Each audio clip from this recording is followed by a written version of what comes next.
but you can see all the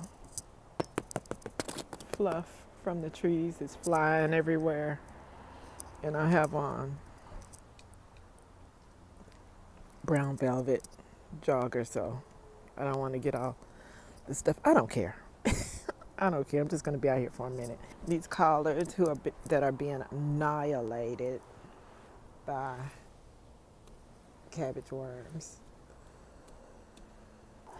I meant to put some onions here and have not done that. Gonna do that today as well.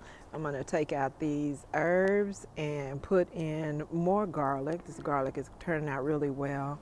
I've learned that you probably shouldn't use the tops of garlic the way you do with onions. So I'm not gonna no more, but I am gonna pull these herbs, put them in a separate pot, and then put more garlic. Just fill that up with garlic. And then I'm gonna fill this one up with onions to be used. Jet spray these and take them inside. This is my snow pea. There's hazel. And there's what's left of Walona. Mister's gonna wait to empty those pots. And he can, because they're just gonna go back out there anyway. See if we need to thump any cabbage moths off of her. Yep. Up. And up.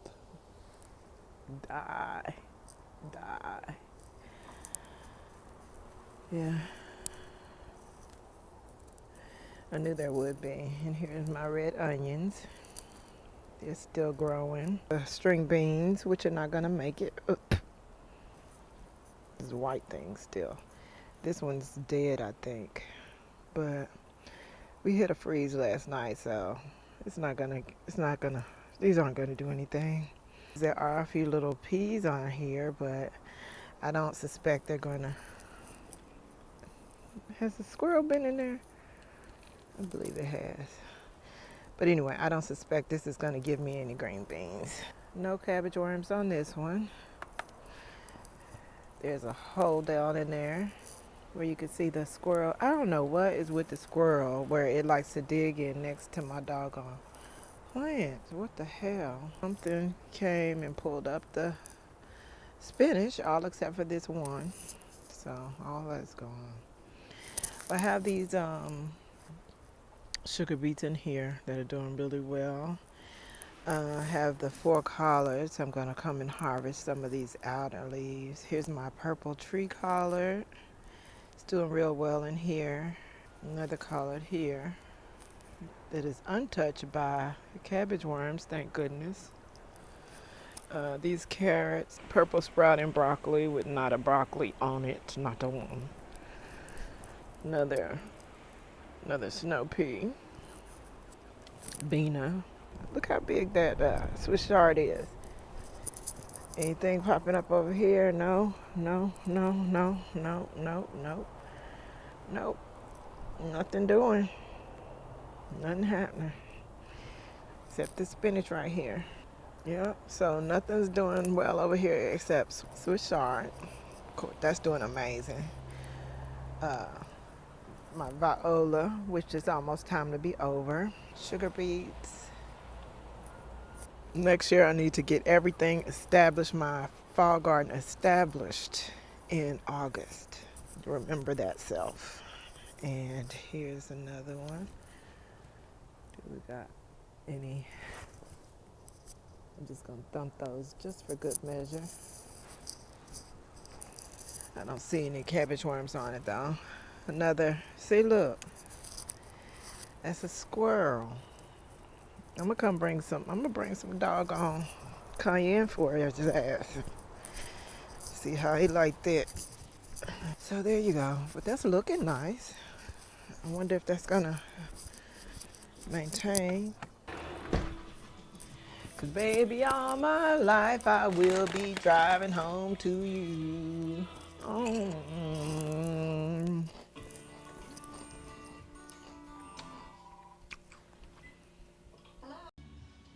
Okay, so I'm just showing you a few things it looks like I'm going to be able to enjoy gardening in the winter almost as much as I do in the spring and summer, because Mr. has made it such that I have somewhat of a setup, somewhat, but it's more than sufficient enough to give me my gardening fix. So right here, you'll see 2 peppers and a begonia. I got this from Baby Girl's doctor. You know, she let me take a pinch off of it, and it's doing beautifully. I actually brought it in this very room to see how it would do, and it did not do well. It started looking pretty sad, and all the flowers dropped. So I had hopes that it flowers on its own. It was still new, so I still had some getting used to it to do, to learn how it grows, how it behaves. And I'm still learning that, but I'm bringing the flower back inside. Yeah, it looks like a flower is created inside each leaf. So this flower has been created and fallen off. It fell off when I brought it up here. I'm deciding if I want to keep these lower leaves against the mulch or not. I might not, but these leaves are so thick and voluptuous. And my nails are gross, but Jojo Mama. I wanted the fire begonia, but Goddess knew what I needed, and I didn't need the fire begonia. That's the one. I might get it too later, but anyway, this is one of my peppers that never grew. It never grew this season, and so I finally got it to germinate and grow. What, last month after the season was over? It was a month before last. Around August, I guess. So this is now doing beautifully. These big, voluptuous, juicy, shiny leaves, though, aren't they beautiful? I wish this really did well indoors and on a counter like this, because this is the perfect setting, I think, just for the middle of a table. It's so beautiful. And I can only imagine how beautiful it is when it flowers as well. I should bring it up here to see if it will still flower up here, but I don't want to take any chances since it is my first one that I'm getting to grow. And eventually I'm going to sell, well, yeah. Now here is Rika. Rika came through at the very last of the season, so I only got a few peppers from her, right? But I was able to get seeds. You know how difficult it was for me to find the seeds for her. Well, I did manage to get seeds. The problem is that I also got Ajvarsky seeds late in the season, so I fucked around and mixed up those seeds. So they're both in the, let me show you. Let me go ahead and call myself out myself. My paprika seeds that I collected, and the last set of Ajvarskys that I fricked around and added to these. So here are my paprikas. Well, they were paprikas. Now they're also Ajvarsky peppers. So I'll have to plant them all to know what the hell they are.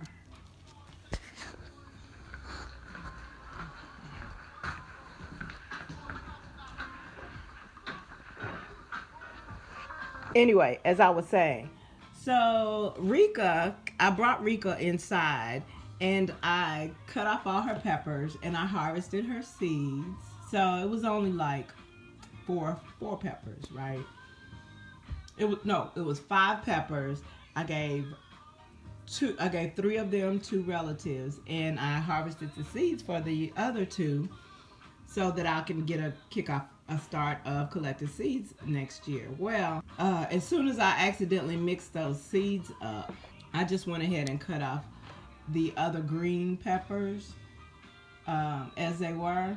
And this is what happened when I did. So this now has 2, 4, 6, 8, 10, 11, 12, 13, 14. So this has about 20 flowers. 20 flowers that I hope to produce. I hope the peppers are a nice size, even if there aren't. When you're counting actual fruit, 20 peppers is, especially from a plant this size, this is not even a foot tall, but 20 peppers would be approximately 300% more, at least 300% more peppers than I got all this last season. So yeah, this is beautiful. Look how light that is up top. But there are, oh, can you see them? Can you see them? There are flowers. There is flowering popping off. These big, beautiful leaves. Oh, they're gorgeous. They're really gorgeous. I kind of wanna exfoliate. Not exfoliate. Defoliate. Anyway, I kind of want to prune the larger leaves off to let the side branches do what they do. And eventually I will, but I'm curious. I'm curious to see how many peppers will thrive from a plant this small. And just in case pruning the large leaves will deplete the yield, I'm gonna leave them just in case. But eventually I'll go ahead and probably prune those off. I don't know, they're so pretty. Maybe not. I have my purple tree collards, and I also have another green giant collard that was created by a woman who's taken it upon herself to learn and know everything she possibly can about tree collards. So I got my green giant collards from her, and I got she is I'm not gonna call her a colonizer because I actually think she's native. Sorry about y'all. When I get music, when I use music in the background, it is literally for in the background, and I forget about it. So, purple sugar cane. Shout out to Jag Singh, who let me know that these can drown, because I had these covered with water all the way to the top for a couple of days before I got that information. So yeah, I went ahead and took the short one. We chewed on the other short one, but I took this short one and put it in its own water. So now I have 5 cuttings. One of them I think could have drowned before I learned better. So that, I think one of them might be a goner, but maybe not. So yeah, I just every few days I'll empty the water and put fresh water in there.